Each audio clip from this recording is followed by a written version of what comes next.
गुरु रूप प्यारे साध संगत जी, प्यार से कहना धन निरंकार जी। तू ही निरंकार, मैं तेरी शरण हाँ, मैनू बख्श लो। तू ही निरंकार, मैं तेरी शरण हाँ, मैनू बख्श लो। तू ही निरंकार, मैं तेरी शरण हाँ, मैनू बख्श लो। साध संगत जी, ਅੱਜ ਦਾ ਵਿਸ਼ਾ ਹੈ ਕਿ ਸਾਨੂੰ ਯਾਦ ਰਹੇ। ਸਾਧ ਸੰਗਤ ਜੀ, ਪ੍ਰਕਿਰਤੀ ਪਰਿਵਰਤਨਸ਼ੀਲ ਹੈ, ਸੰਸਾਰ ਨਾਸ਼ਵਾਨ ਹੈ। ਜੋ ਕੁਝ ਵੀ ਸਾਨੂੰ ਦਿਸਦਾ ਹੈ ਸਭ ਮਿਟ ਜਾਣ ਵਾਲਾ ਹੈ। ਸਾਧ ਸੰਗਤ ਜੀ, ਸੰਸਾਰ ਵਿੱਚ ਆਇਆ ਹਰ ਵਿਅਕਤੀ ਇੱਕ ਨਾ ਇੱਕ ਦਿਨ चला जाएगा। इस प्रकार जन्म सच है, उस तरह मौत अटल है। साध संगत जी, कोई भी इत्थे सदा वास्ते नहीं आया है। साध संगत जी, सानू ये याद रहन कि जब तक असी संसार विच शरीर धारण करते रहते हाँ, तद तक व्यक्ति कर्म तो अलग नहीं हुंदा। सत संगत जी, हर वेले किसे ना किसे तरह दे कर्म करदा ही रहंदा है। यह मानव शरीर सानू किसे मकसद वास्ते मिलिया है। सत संगत जी, इसनू बेकार गवाना जिंदगी दी सब तो वड्डी भुल होवेगी। इत्थे कोई भी स्थाई रूप विच ना रह सकिया है ते ना ही रह सकेगा। साध संगत जी, साडे तो पहला भी बहुत सारे संत महात्मा इस दुनिया ते आए अते चले गए। साध संगत जी, उन्हां ने अजिहे कर्म कीते जिन्हां दी छाप अज दिखाई दिंदी है। इंज लगदा है कि अज भी उन्हां दे उपदेश बाणी साडे अंग संग चल रही है। साध संगत जी, ओ अमर हन अते अमर ही रहणगे। इसलिए हर व्यक्ति नूं चाहिदा है कि अजिहा कर्म करे कि आउण वाली पीढ़ियां तक उन्हां दी याद बनी रहे। सत संगत जी, अजकल संसार विच जो दिखाई दे रहा है वो कल नहीं रहेगा। सत संगत जी, होर तां होर साडा शरीर भी हर पल बदल रहा है। कल असी बच्चे सी, जवान होए ते हुण असी बुढ़ापे दी अवस्था वल चल पे हाँ। साध संगत जी, ये संसार दी रीत है जो पुरातन समय तो चलदी आ रही है। शक्लां बदल बदल के इंसान वख वख हालात विच पैदा हुंदे रहे अते समा पूरा होण ते भरी महफिल विचों उठ के चले जांदे हन। साध संगत जी, महात्मा शेख फरीद जी ने इस तरह कहा है, शेख हयाती जग ना कोई थिर रहा, जिस आसन हम बैठे केते वैसे गया। साध संगत जी, मनुख धन कमाउंदा है, जायदाद बनाउंदा है, बड़े बड़े कारखाने अते फैक्ट्रियां वगैरह दा निर्माण करदा है, हुकूमतां दे घेरे ਵਧਾਉਂਦਾ है ਅਤੇ ਇਸੇ ਚੱਕਰ ਦੇ ਕੋਲੂ ਦੇ ਬੈਲ ਵਾਂਗ ਚੱਕਰ ਲਗਾਉਂਦਾ ਰਹਿੰਦਾ ਹੈ। ਸਾਧ ਸੰਗਤ ਜੀ, ਫਿਰ ਉਹ ਸਮਝਦਾ ਹੈ ਕਿ ਉਸਨੇ ਜ਼ਿੰਦਗੀ ਦਾ लंबा चौड़ा दायरा तय कर लिया है, लेकिन कोलू दे इर्द गिर्द घूम के जद देखदा है कि उसने जिथों अपना दायरा शुरू किया सी उत्थे ही खड़ा है। साध संगत जी, यही उसकी परेशानी बन जाती है। वो जिथों चलिया सी उत्थे ही खड़ा है। साध संगत जी, फिर वो कहता है कि जिंदगी का मकसद तां अजे पूरा होया ही नहीं। दूसरे दिन फिर उसे तरह चक्कर विच पै जाता है। साध संगत जी, इस तरह करदे करदे उसकी जिंदगी की शाम आ जाती है, पर दायरा वैसे दा वैसा ही पिया रहिंदा है।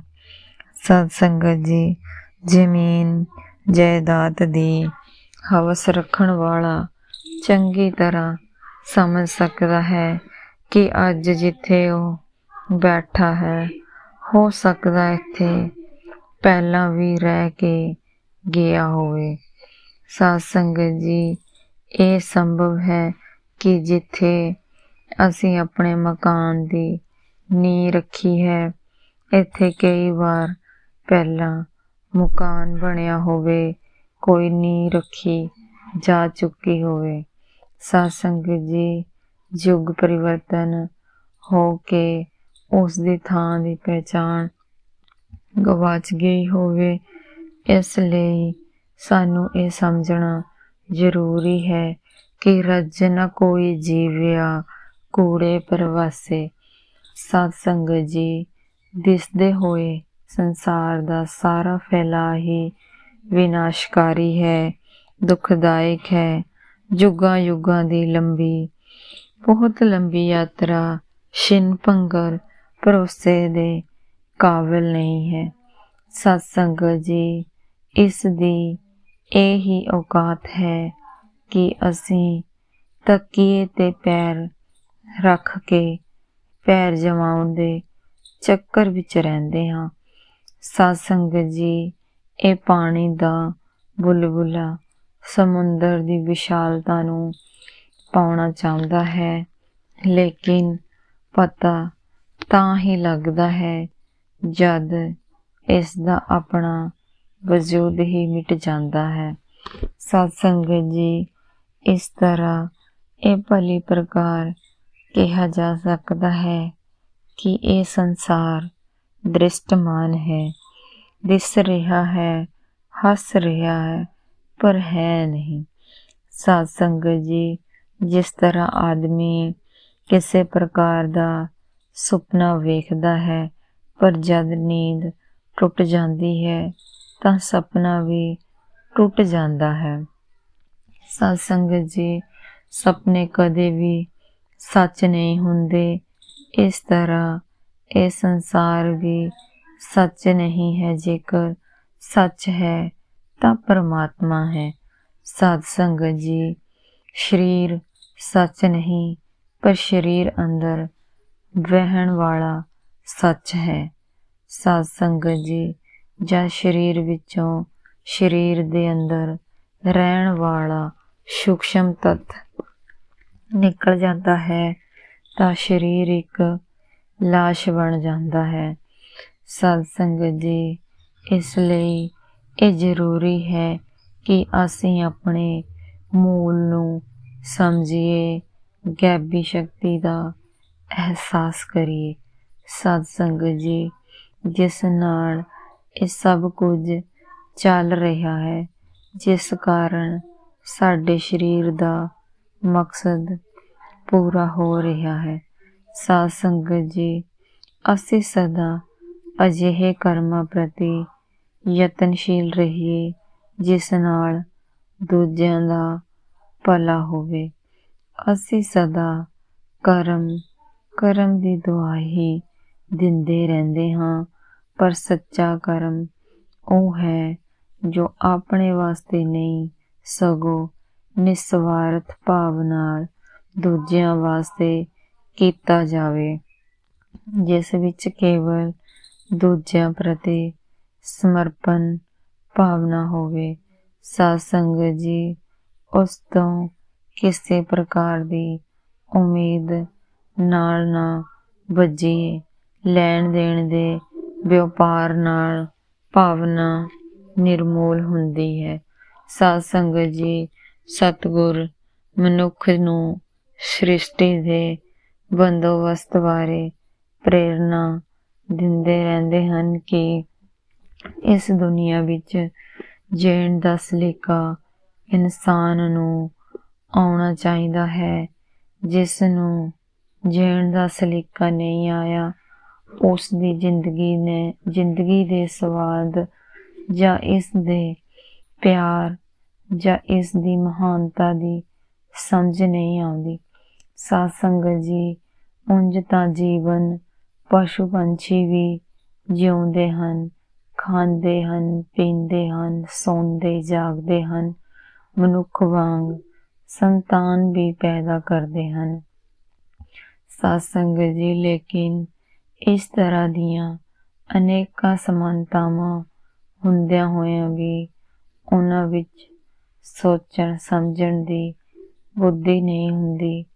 ਮਾਲਿਕ ਜਿਸ ਕਿੱਲੇ ਨਾਲ ਬੰਨ੍ਹ ਦੇਵੇਗਾ, ਬੱਝੇ ਰਹਿੰਦੇ ਹਨ। ਦੂਸਰੇ ਤੇ ਨਿਰਭਰ ਕਰਨ ਵਾਲੀ ਰੁਚੀ ਦੇ ਮੁਹਤਾਜੀ ਦਾ ਮਹਿਸੂਸ ਪ੍ਰਾਪਤ ਕਰਦੇ ਹਨ। ਸਾਧ ਸੰਗਤ ਜੀ, ਜਦ ਕਿ ਮਨੁੱਖ ਆਪਣੇ ਭਵਿੱਖ ਬਾਰੇ ਸੋਚਦਾ ਹੈ, ਸਮਝਦਾ ਹੈ, ਵਿਚਾਰ ਕਰਦਾ ਹੈ, ਨਿਰਣੇ ਲੈਂਦਾ ਹੈ, ਇੱਥੋਂ ਤੱਕ ਕਿ